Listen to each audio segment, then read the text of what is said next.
Hi friends, welcome to Kolkata Thamizhachi. Time வந்து evening ஒரு 5:30 மணி போல் ஆகுது. 5:30 மணிக்கு மேலே என்னோடய ரொட்டீன் என்ன, சத்தீஸ்கர் எப்படி இருக்குது, அதுக்கப்புறம் இப்போ போயிட்டு நான் சிக்கன் வாங்க போகிறேன். அங்கே சிக்கன் வாங்குகிற இடத்துல ஒரு ட்விஸ்ட் இருக்குது, அதையும் நம்ம பார்க்கலாம். இப்போ என்ன பண்ணிக்கிட்டு இருக்கேன், இதுக்கு மேலே என்னென்ன பண்ண போகிறேன், ஈவினிங் ஒரு 5:30 ஆரம்பித்து நைட் ஒரு 10 o'clock வரைக்கும் என்ன பண்ணுறேன் அப்படின்ட்டு பார்க்கலாம். வாங்க வீடியோக்குள்ளே போகலாம்.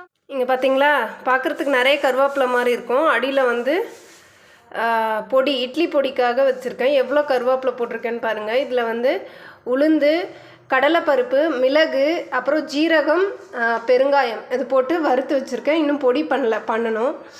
அப்புறம் வந்து பாப்பா வந்து பரோட்டா கேட்டா, ஸோ அதனால் பரோட்டாக்காக மாவு பிசைஞ்சு வச்சுருக்கேன். நான் மதியமே பிசைஞ்சு வச்சுட்டேன். பரோட்டா போட போகிறேன். இப்போ நம்ம சிக்கன் வாங்க கிளம்பலாம். சிக்கன் எப்படி இருக்கு அப்படின்ட்டு பாருங்கள். சிக்கன் கடையில் என்னென்ன நடக்குதுன்னு பார்க்கலாம் வாங்க. லைட்டாக அப்படியே தூரல் போட்டுட்ருக்கா எங்கள் தெருது. லைட்டாக தூரல் போட்டுட்ருக்கு, தெரியாது. இதுதான் எங்கள் வீடு.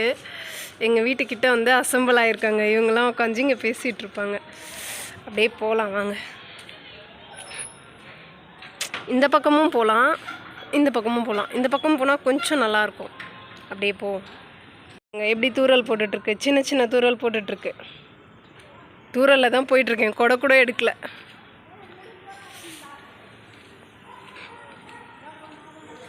எல்லா பசங்களும் டியூஷன் போயிட்டாங்க. தெருவே அமைதியாக இருக்குது.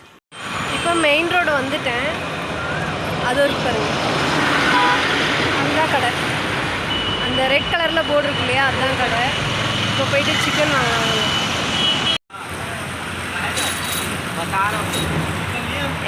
किसके लिए 135 लिखा है?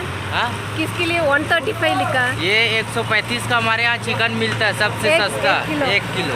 हाँ, 1 किलो 135 रुपये சொல்றாரு. मैं तमिलनाडु, इसलिए तमिल में बोल रहा हूँ. ये 70 मतलब 70 रुपये दर्जन अंडा है. अंडा हमारे यहाँ पूरे बिलासपुर में सबसे सस्ता मिलता है. 70 रुपीज़ का कितना अंडा? 70 रुपीज़ का कितना 12 अंडा. 12 முட்டை வந்து 70 ரூபா சொல்கிறாரு. ठीक है, ये हमारे दुकान के मालिक है. हाँ हाँ அவர் தான் ஓனர்னு சொல்கிறாங்க. ठीक है, 100 रुपये का चिकन दीजिए. 100 रुपये का चिकन. இங்கே பாருங்கள், चिकनोட तले. हाँ, रील्स नहीं, चिकन रेसिपी बनाता हूँ, यूट्यूब चैनल. वही मिला था आपको?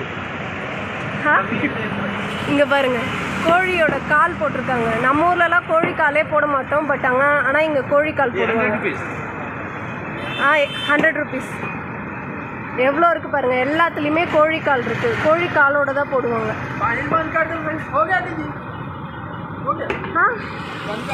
வாங்கிட்டேன், அது தெரியுது பாருங்கள்.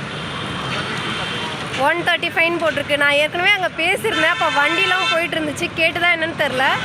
135 வந்து 1 கிலோ சிக்கன். நம்ம ஊரில் சிக்கனோட ரேட் எவ்வளோன்னு சொல்லுங்கள், நான் தெரிஞ்சுக்கிறேன். 12 அண்டா 70 ரூபாய்க்கு தருவாங்க. இங்கே தான் விலை கம்மி அப்படின்ட்டு அவர் சொல்கிறாரு. இப்போ சிக்கன் வாங்கிட்டோம், சால்னா பண்ணலாம் வாங்க. எனக்கு தெரிஞ்சு கொஞ்சம் சிக்கன் எடுத்து 65 போட்டுக்கலான்ட்டு பார்க்குறேன். முடிஞ்சால் லெமனும் கொஞ்சம் வாங்கிட்டு போகலாம். டைம் வந்து 6 மணி போல் ஆகுது. எப்படி இருக்குது பாருங்கள் கிளைமேட்டு. மழை வர மாதிரியே இருக்குது. அது தெரியுது பார்த்தீங்களா, ஒயிட் கலரில் கோபுரம், அது வந்து காளி கோயில். ஸோ அதுக்கு கொஞ்சம் முன்னாடி வந்து காய்கறி கடை மாதிரி போட்டிருப்பாங்க. அங்கே லெமன் இருக்கான்ட்டு போய் பார்க்கலாம் வாங்க.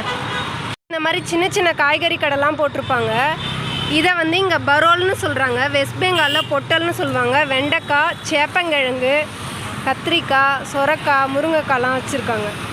அப்புறம் உருளைக்கிழங்கு வச்சுருக்காங்க, வெங்காயம் வச்சுருக்காங்க. பட் நாம் தேடி வந்த லெமன் இல்லை. இவங்க வெஜிடபிளை ரொம்ப விரும்பி சாப்பிடுவாங்களா, ஸோ அங்கங்கே பார்த்தீங்கன்னா ஒரு சின்ன சின்ன காய்கறி கடை வச்சுருப்பாங்க. ஸோ சின்ன சின்ன காய்கறி கடை வச்சுருந்தாலும் விற்று போயிடுது. அவங்களுக்கு லாபம் வரவே தான் அங்கங்கே ஒரு கடை இருக்குது. இங்கே நிறைய கடை இருக்குது.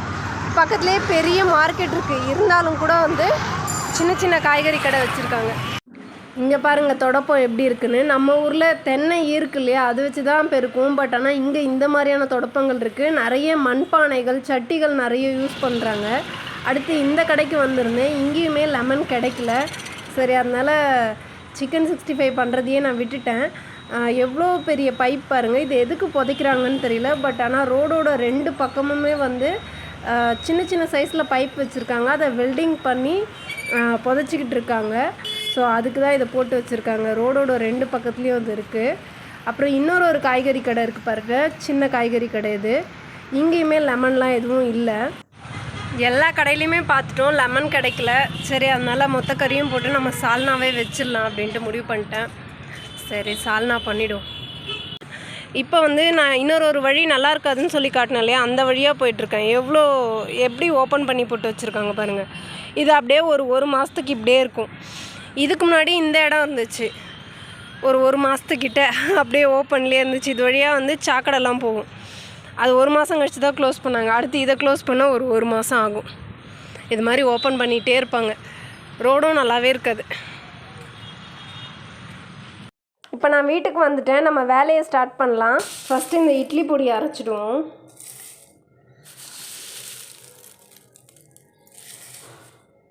ஏன்னா அடுத்தது வந்து சால்னாக்கு வந்து வெங்காயம், தக்காளி, தேங்காய் எல்லாத்தையும் நம்ம அரைக்கணும். ஸோ அதனால் இப்போதைக்கு இதை அரைச்சிருவோம். ஃபஸ்ட்டு இதை அரைச்சி எடுத்து ஒரு டப்பாவில் போட்டு ஃப்ரிட்ஜில் வச்சிட்டோன்னா 1 மாதம் 2 மாதத்துக்கு கூட நம்ம யூஸ் பண்ணிக்கலாம். எல்லார் வீட்லேயும் இட்லி பொடி வந்து ரெட்டிஷாக இருக்கும், பட் எங்கள் வீட்டில் வந்து க்ரீனாக தான் இருக்கும். இது மாதிரி செஞ்சால் தான் எங்கள் பாப்பாவுக்குமே பிடிக்குது. கருவேப்பிலையில் ஒரு டேஸ்ட் இருக்குது. ஸோ அது அந்த இட்லி பொடி கூட ஆட் ஆகும்போது இன்னும் டேஸ்ட்டாக இருக்கும்.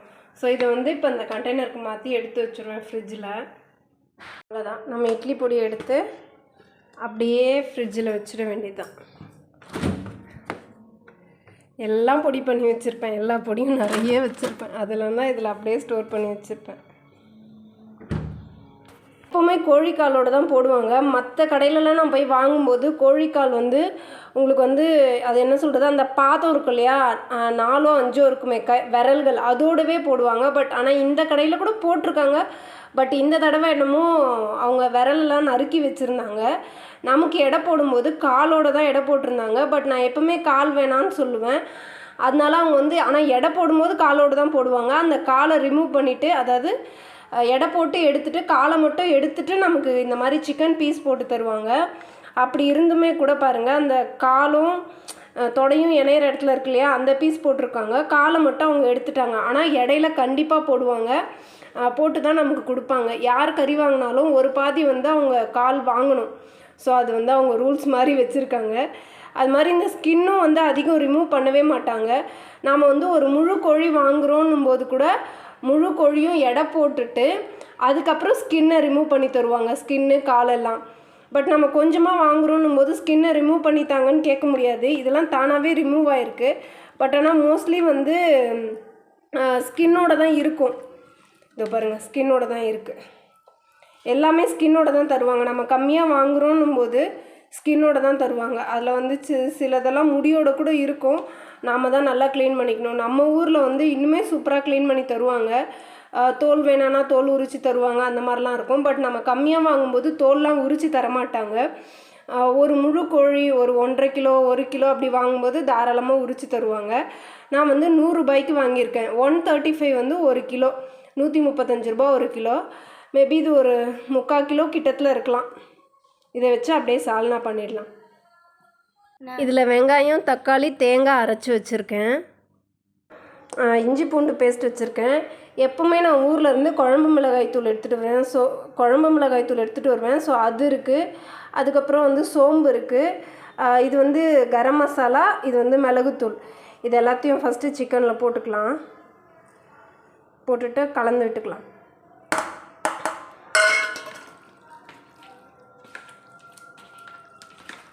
நான் நிறைய காரம் போட மாட்டேன், ஏன்னா எங்கள் பாப்பா சாப்பிட மாட்டா.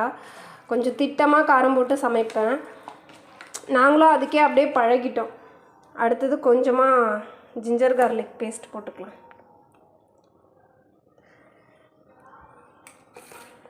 அதுக்கப்புறம் இதையும் போட்டுக்கலாம்.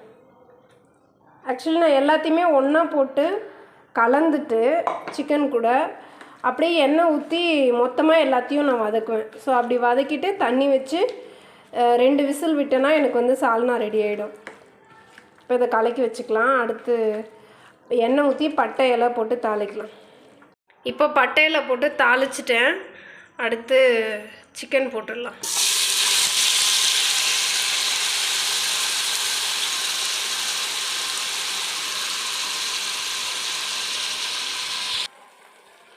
அடுத்து கொஞ்சமாக கருவேப்பிலை போட்டுடலாம்.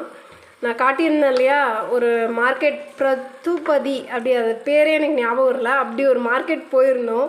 வீடியோவில் ஏற்கனவே பார்த்தவங்களுக்கு தெரியும். ஸோ அங்கேருந்து கருவேப்பிலை வாங்கிட்டு வந்தது தான். கொஞ்சம் எடுத்து வச்சுக்கிட்டு மிச்சத்தை பொடி பண்ணிட்டேன், அது போட்டிருக்கேன். நல்லா வதக்கி விடுவோம். வதக்கிட்டு நல்லா எண்ணெய் பிரிஞ்சு வந்ததுக்கப்புறம் எண்ணெய் ஊற்றி தண்ணி ஊற்றி க்ளோஸ் பண்ணி 2 விசில் விட்டோம்னா சால்னா ரெடி. முக்கியமான விஷயம் உப்பு போட மறந்துட்டேன். ஸோ அது போட்டுக்கலாம், கரெக்டாக இருக்கும். 1 ஸ்பூன் போட்டிருக்கேன். மெட்ராஸ் சமையல் பார்த்து தான் நான் பரோட்டா பண்ண கற்றுக்கிட்டேன். நம்ம வந்து மதியமே நைட்டுக்கு சமைக்க போகிறோன்னா மதியமே ஒரு 1 மணி போல் மாவை பிசைஞ்சு வச்சுட்டு செய்யறதுக்கு முன்னாடி வந்து நல்லா இழுக்கணும். இந்த மாதிரி இழுத்து விட்டால் இதில் வந்து குளூட்டன் ஃபார்ம் ஆகும். அப்போ தான் நமக்கு வந்து லேயராக கிடைக்கும் அப்படின்னு சொல்லியிருந்தாங்க. ஸோ அதுதான் பண்ணிகிட்ருக்கேன். இந்த மாதிரி இழுத்து விட்டுட்ருக்கேன். ஒரு பக்கம் சிக்கன் வந்து என்ன சொல்கிறது வதங்கிட்டுருக்கு. இப்போ பச்சை வாசனைலாம் போய் எண்ணெய் பிரிஞ்சு வந்துட்டுருக்கு. இந்த டைமில் நம்ம தண்ணி வைக்கணும். 2 விசில் தான் விடணும். அதுக்கு மேலே விட்டோன்னா வந்து சிக்கன் ரொம்ப ஹார்டாகிடும். தண்ணி வந்து எவ்வளோ குழம்பு வேணுமோ அந்தளவுக்கு வைங்க. நம்ம தண்ணி வந்து அவ்வளோ சீக்கிரம் கம்மியாகாது. நம்ம எவ்வளோ வச்சோமோ அதே குவான்டிட்டியில் தான் இருக்கும், குறையாது. ஸோ இப்போ நான் தண்ணி ஊற்ற போகிறேன். கொஞ்சம் பொறுமையாகவே ஊற்றி பாருங்கள், ஊற்றிட்டு கலந்து பாருங்கள். ஸோ வந்து ஆல்ரெடி நம்ம அரைச்சி போட்டிருக்கிறதால அந்த கிரேவியோட திக்னஸ் உங்களுக்கு தெரியும். இவ்வளோ கிரேவி இருந்தால் போதும்னு உங்களுக்கு தெரிஞ்சிடும். ஸோ அது பார்த்து தண்ணி ஊற்றி வச்சுக்கோங்க. எனக்கு தெரிஞ்சு இதுவே எங்களுக்கு போதுமானது. இப்போ பரோட்டா நல்லா ஸ்ப்ரெட் பண்ணிவிட்டு மேலே கொஞ்சம் ஆயில் அப்ளை பண்ணிக்கிறேன். எனக்கு வந்து இந்த கடையிலலாம் மடித்து சுருட்டுவாங்க, அப்படியெல்லாம் தெரியாது. இந்த மாதிரி சின்னதாக போட்டுருவேன். போட்டுட்டு அப்படியே சுருட்டி வச்சுட்டு லைட்டாக ஸ்ப்ரெட் பண்ணி விட்டு தோசைக்கல்லில் போட்டு எடுத்துருவேன். ஸோ அது மாதிரி தான் பண்ணிகிட்ருக்கேன்.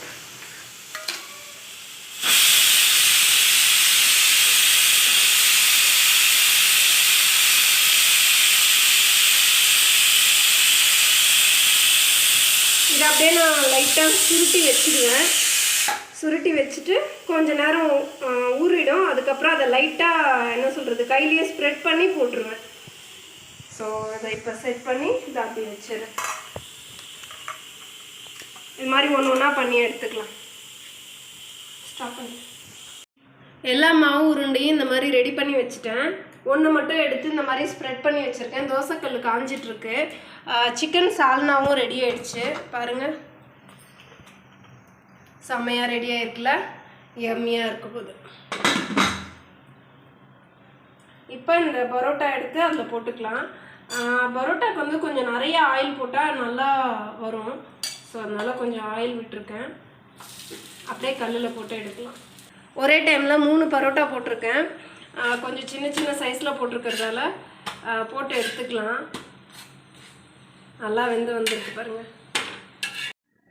இப்போ பரோட்டா ரெடி ஆகிடுச்சு, சிக்கன் சால்னாவும் ரெடி ஆகிடுச்சு. ஸோ இப்போ பாப்பாவுக்கு கொடுத்து எப்படி இருக்குது அப்படின்ட்டு கேட்கலாம். பரோட்டா சாப்பிட்றதுக்குன்னு சில ரூல்ஸ் எல்லாம் இருக்குது. ஸோ பரோட்டா வந்து இப்படி பிச்சு போட்டுருவோம். பிச்சு போட்டுட்டு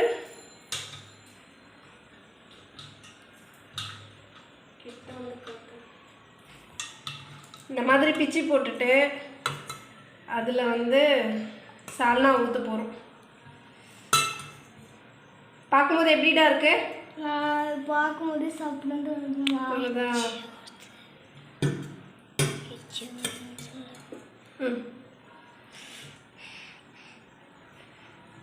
சூடாக இருக்கும். லைட்டாக சாப்பிட்டு பார்த்து எப்படி இருக்குன்னு சொல்லு.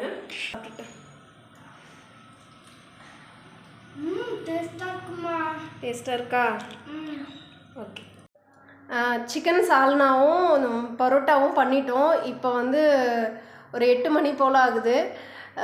கொஞ்சம் ஷாப்பிங் பண்ண வேண்டியது இருக்குது. ஸோ அதுக்கும் போகிறோம், அதையும் பார்க்கலாம். அடுத்ததாக கோல் பஜார்ன்ற இடத்துக்கு வந்திருக்கோம். குடமும் பிரியாணி டபராவும் வாங்கலான்னு வந்திருந்தோம். இந்த மாதிரி டைப்பில் தான் இங்கே குடம் கிடைக்கும். குடத்தோட விலை வந்து 230 ரூபா. அதை செலக்ட் பண்ணி வச்சுருக்கோம் பார்த்தீங்களா, அந்த குடம் வாங்கியிருந்தோம். அதுக்கப்புறம் பிரியாணி டபரா வந்து அலுமினியத்தில் வாங்கியிருந்தோம். இங்கே நிறைய ஸ்கூல் ஓப்பன் பண்ணுற டைம்ன்றதால நிறைய டிஃபன் பாக்ஸ் வச்சுருந்தாங்க. டிஃப்ரெண்ட் சைஸில், டிஃப்ரெண்ட் ஷேப்பில். இந்த பிரியாணி டபராலேருந்து இருக்கிறதுலே பெரிய சைஸ் வாங்கியிருந்தோம். இது சில்வரில் இருந்துச்சு, பட் விலை ஜாஸ்தி. சூப்பராக கனமாக இருந்துச்சு, பட் அதை நாங்கள் வாங்கலை. இதோ அங்கே வச்சுருக்கோம் பார்த்தீங்களா, அதை தான் வாங்கியிருந்தோம். அதுக்கப்புறம் டின்னர் செட் எல்லாமே இருந்துச்சு. ஓகே ஃப்ரெண்ட்ஸ், உங்களுக்கு இந்த வீடியோ பிடிச்சிருக்கும்னு நம்புகிறேன். உங்களை இன்னொரு வீடியோவில் சந்திக்கிறேன். பாய்.